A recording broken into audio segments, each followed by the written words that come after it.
Kaixo, gaur euskarazko erlatiboa azalduko dut. Gaztelaniaz, ke erabiltzen dugu. Euskaraz berriz atzizkien bidez adierazten da. Nagusienak hurrengoak dira. Tako, dako, diko eta ene. Lehenik, tako eta dako. Iraganeko ekintzak adierazten dituzte. Adibidez, irakasleak azaldutako gaia. Emandako oparia.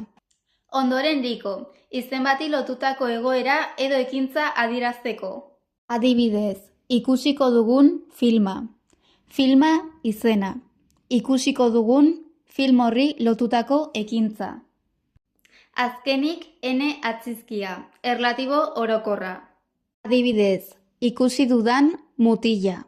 Laburbilduz, tako eta dako iraganean erabiltzen dira.